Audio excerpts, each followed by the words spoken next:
Sup, you beautiful bastards. Hope you're having a fantastic Friday. Welcome back to the Philip DeFranco Show. And if you're new here, on Fridays we do something a little bit different. On Fridays I try to cover more viewer-requested stories from the week, sometimes for better and worse. But with that said, let's just jump into it. The first thing we're going to talk about today is a requested story that involves David Dobrik. And David Dobrik, of course, one of the biggest creators on this and many other platforms. The main point, he ended up being at the center of a story this week, at the center of a controversy this week because of something he said on his podcast. And one of the most retweeted and liked clips that called him out was this one reading, "David Dobrik, not you, the white privilege jumped out," and it included this clip. I don't really care for politics because I don't really know much about it, but I know that, Trump isn't doing the best thing for people like me. Right. But I have fucking really good friends from back home and from people that I met out here that are fucking full-blown Trump supporters. Yeah. It never bothers me for 1 second. Yeah. Who gives a fuck? It's all about your worldview too. Yeah, it's like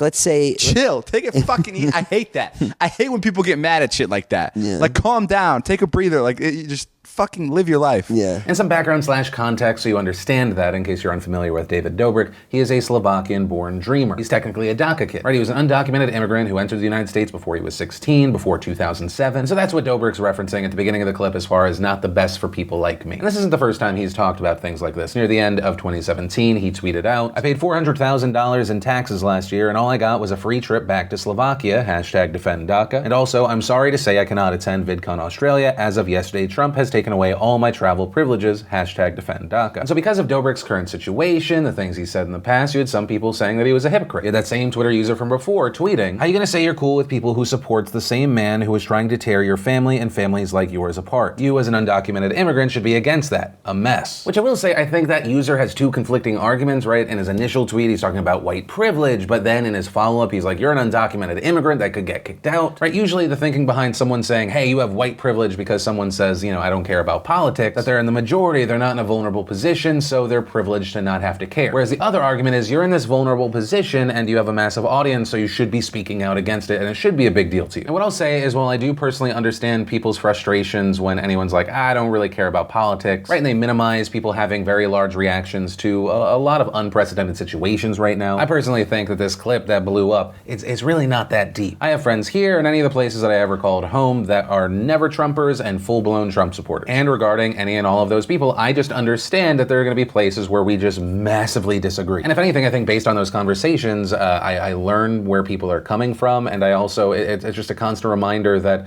the people that have different opinions than you, they're not automatically evil. Different worldviews, different ideals, different trust systems, but at the end of the day, human. That said, hey, I talk about a lot of different kinds of news. Politics is one of them. I think that it is very important, right? I mean, people live and die based off of what happens in our political system, right? Whether someone can live in this country or they have to go somewhere else, even if they've never really known another life. Whether people have access to healthcare, firearms, just the economy in general. When the economy tanks, a lot of other horrible stuff happens in everyday people's lives. Also go to even more polarizing issues, pro-life versus pro-choice. I think a lot of people on both sides there would say the politics there are incredibly important. I mean, if we bring up immigration, hell, just in the past few days, there were reports that the Health and Human Services have documents that say thousands of migrant children were sexually abused in U.S. custody. I understand why people get worked up. That said, if you're angry because David Dobrik's not politically charged and leading a march, then I don't know what to tell you. I'm sure David is a sweetheart of a person, but if you're going to him because you think that he should be guiding people politically, I imagine we don't see eye to eye. But that said, that's my personal quick viewpoint of the story that was recommended, and I pass the question off to you. What are your thoughts around it? Big deal, no deal, hypocrite or not, minimizing or not? And really, I'd just love to hear any and all thoughts. And then let's talk about trolling. I feel like a teacher in class. We need to talk about something serious. No, but we did actually have trolling in the news thanks to Captain Marvel and Rotten Tomatoes. So reportedly, even though Captain Marvel isn't coming out until March 8th, the audience reviews on Rotten Tomatoes for the movie were just getting slammed. Right, you had a lot of people claiming not to be interested. Some of the comments that people were picking up on included, oh boy, first off, this will be worse than The Last Jedi. I'm calling it now. Critics will love it. Audience hate it. Another writing, why Marvel decided to cast a very vocal racist and sexist aimed at white males, I'll never know. If Robert Downey Jr. started saying that he didn't care about the opinions of 40-year-old white chicks and he doesn't want to be interviewed by a white woman as it's not inclusive enough, people would lose their minds. And if you're unfamiliar with what they're referencing there, Brie Larson had an interview where she said, quote, about a year ago I started paying attention to what my press days looked like and the critics reviewing movies and noticed it appeared to be overwhelmingly white male. So I spoke to Dr. Stacy Smith at the USC Annenberg Inclusion Initiative, who put together a study to confirm that. Moving forward, I decided to make sure my press days were were more inclusive. After speaking with you, the film critic Valerie Complex, and a few other women of color, it sounded like across the board they weren't getting the same opportunities as others. And adding, when I talked to the facilities that weren't providing it, they all had different excuses. But main point, a lot of the negative stuff that was popping up, it was kind of the same mindset of we hate Hollywood BS, SJW BS, and in fact it got to such a point that Rotten Tomatoes has now changed their policy. In a post writing, we are disabling the comment function prior to a movie's release date. Unfortunately, we have seen an uptick in non-constructive input, sometimes bordering on trolling, which we believe is a disservice to our general readership. We have decided that turning off this feature for now is the best course of action. Don't worry though, fans will still get to have their say. Once a movie is released, audiences can leave a user rating and comments as they always have. And also adding, we will no longer show the want to see percentage score for a movie during its pre-release period. Why, you might ask? We've found that the want to see percentage score is oftentimes confused with the audience score percentage number. Right, people who have actually watched the movie, or at least say they've watched the movie after release, rather than the pre-expectation numbers. But also, really looking at this story, I don't know how big of a deal this is. One, it seems like the main change is that people have to hold off on their trolling. Right, just gotta wait for that movie to release and then get to your clickety-clacking. But also, it's hard to see if this would have a massive effect on the movie. And the reason I say that is there have been other high-profile movies that have been targeted in similar ways in the past. Notably, The Last Jedi and Black Panther, and those movies made so much money. Black Panther became the highest-grossing solo superhero movie of all time,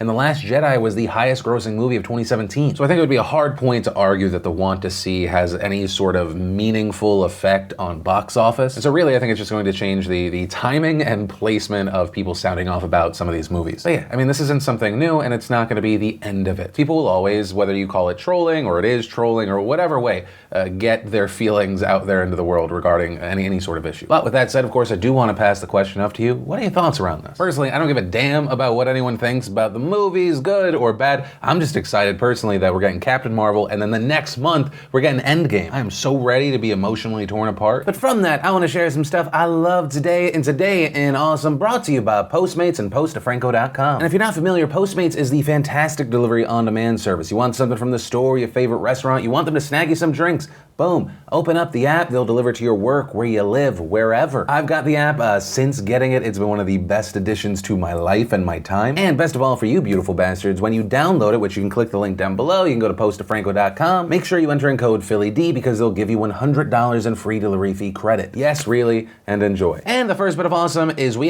need to make some room. So we are having a clearance sale on 5 different items. Our boycott poster, our stay humble, hustle hard poster, the why be informed when you can use your feelings as your facts poster, let's make mistakes together poster, and our pretentious beanies both in white and black. If from now to the end of the weekend Christy definitely made this coupon code. You use code FRYYAY, you will get 30% off those items. And so snag those up while you can using the link down below. And then I just gotta give a shout out to Markiplier. He raised $500,000 for charity in a marathon live stream. The charity is called My Friend's Place, and they describe themselves as a nonprofit resource center in Hollywood offering a comprehensive continuum of care for homeless youth, helping 1,400 young people each year. And Mark, of course, is not the only creator, Jacksepticeye. I mean, specifically for this stream, he joined in. But I also mean he's not the only creator out there doing good, and if there are other people out there, when they do it, make sure to send it to me. I want to be able to highlight it. Then we got the trailer for Love, Death, and Robots. We got the new Red Band trailer for Hellboy. We had astronaut Chris Hadfield on 13 Moments That Changed His Life. We had the Jonas Brothers comeback with Sucker. We had La Britney playing a game of Song Association. If you want to see the full versions of everything, I just shared the secret link of the day. Really, anything at all. Links, as always, are in the description down below. And then let's talk about the news we saw out of San Francisco this week. If you didn't see, San Francisco officials announced on Monday that they are going to be dismissing 9,362 marijuana convictions dating all the way back to 1975. And so what this means is that it makes San Francisco the first city in the United States to clear all eligible marijuana convictions. The announcement came from San Francisco's District Attorney George Gascon, and it comes a little over 2 years after California passed Proposition 64. And Prop 64, as you might remember, was approved by the voters back in 2016. It legalized recreational marijuana in California for people 21 and older, and it also allowed for people that were convicted of marijuana possession to petition to have their convictions expunged. And along with that, people could also petition to have marijuana-related crimes reduced from a felony to a misdemeanor, and the expungements also include marijuana convictions that are tied to other crimes. So after Prop 64 passed, San Francisco became the first county to announce that it would clear old marijuana convictions, and so for about a year now, the DA's office in San Francisco has been going through old marijuana cases that were eligible for dismissal. And with that, they found about 1,200 cases to clear on their own, but when that process proved to be too time-consuming, they teamed up with a nonprofit called Code for America, and they use open source technology to improve government efficiency. Then what followed was Code for America used a computer algorithm it created called Clear My Record, which sorts through marijuana convictions and determines determined which were eligible for expungement under Prop 64. And according to a Medium article written by Code for America, the Clear My Record technology can automatically and securely evaluate eligibility for convictions by reading and interpreting conviction data. And adding, it can evaluate eligibility for thousands of convictions in just a few minutes. And that program also automatically fills out the required paperwork that can be turned into the court for processing these cases. Now, people could request expungements themselves even before the DA and Code for America took on the project. But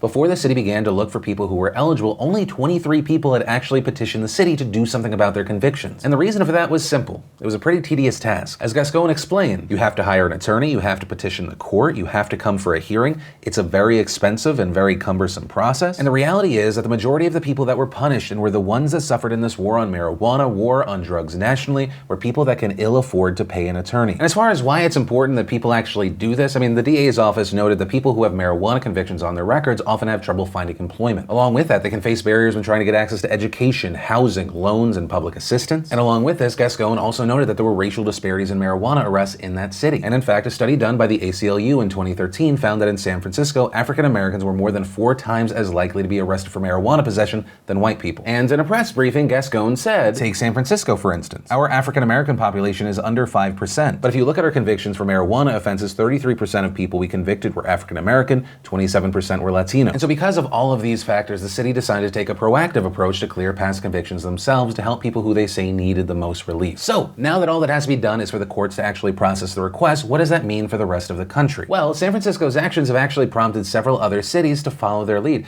and many believe that both the expungements and the technology used by Code for America will have a positive spillover effect. Code for America intends on expanding its pilot program to other California counties, and it's already set a goal of clearing 250,000 eligible convictions nationwide by 2019. And specifically in California, other counties, including Los Angeles, are considering similar efforts. And that could be massive because the LA County DA's office estimates that there have been 40,000 felony marijuana convictions since 1993. However, remember, it's not all convictions, and right now prosecutors haven't said how many of those cases could be eligible. And then as far as efforts outside of California, you have things like in Missouri, lawmakers are considering a bill that would expunge convictions for medical marijuana patients, which is legal in the state. Also in New Jersey, residents can actually have their convictions expunged, but like in San Francisco, the process is reportedly challenging. And then finally, in New York, the governor has proposed legalizing recreational marijuana use, and officials are exploring the possibility of expunging or sealing conviction records. And in the most unsurprising part of this story, I think all of these are good steps. I personally think that marijuana has ridiculously been villainized for a very, very long time. I have been an advocate for decriminalization and legalization for a very long time. And if you have people being held back because they have a record for a non-violent marijuana offense, that is